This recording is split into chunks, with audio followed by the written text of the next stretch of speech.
Thrissur മേയർക്കെതിരെ ആഞ്ഞടിച്ച VS. Sunilkumar. MK. വർഗീസിനെ മാറ്റണമെന്ന നിലപാടിൽ നിന്ന് പിന്നോട്ടില്ലെന്ന് വി.എസ്. സുനിൽകുമാർ പറഞ്ഞു. തെരഞ്ഞെടുപ്പിൽ മേയർ പ്രവർത്തിച്ചത് ബി.ജെ.പി. സ്ഥാനാർത്ഥിക്ക് വേണ്ടിയാണ്. മേയറെ മാറ്റണമെന്ന ആവശ്യം CPI CPM-നെ അറിയിച്ചിട്ടുണ്ടെന്നും അത് സംബന്ധിച്ച് LDF ചർച്ച ചെയ്യുമെന്ന് വി.എസ്. സുനിൽകുമാർ പറഞ്ഞു.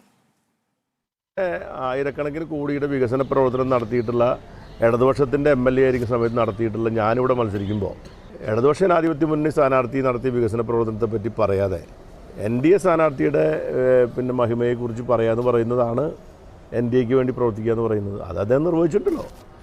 മേയർ എന്ന് പറയുന്ന വ്യക്തി CPM-ൻ്റെ ചിഹ്നത്തിൽ മത്സരിച്ച ആൾ നിങ്ങൾക്ക് എല്ലാവർക്കും അറിയാം.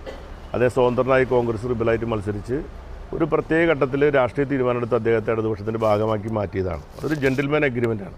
അത് അദ്ദേഹം പാലിക്കാൻ അദ്ദേഹം ബാധ്യസ്ഥനാണ്. അദ്ദേഹം CPIക്ക് അർഹതപ്പെട്ട ഒരു വർഷത്തെ മേയർ സ്ഥാനം പോലും ഇടതുപക്ഷ ജനാധിപത്യ മുന്നണി തീരുമാനിച്ചിട്ടും മേയർ വിട്ടുകൊടുക്കാതിരുന്നപ്പോഴും CPI അതിനെപ്പറ്റി ഒരു അഭിപ്രായവും അല്ലെങ്കിൽ ഒരു പരാതിയും പറഞ്ഞിട്ടില്ല. ഇപ്പോൾ ഞങ്ങൾ പരാതി പറയുന്നതിന് കാരണം രാഷ്ട്രീയമായി ഉണ്ടായിട്ടുള്ള ഈ വഞ്ചനയാണ്. അത് ഞങ്ങൾക്ക് ഒരിക്കലും ഒരു ഇടതുപക്ഷ മേയർ എന്ന പോലെ അദ്ദേഹത്തിൻ്റെ ഭാഗത്തുനിന്ന് ഞങ്ങൾ ഉണ്ടാവും എന്ന് പ്രതീക്ഷിച്ചതല്ല.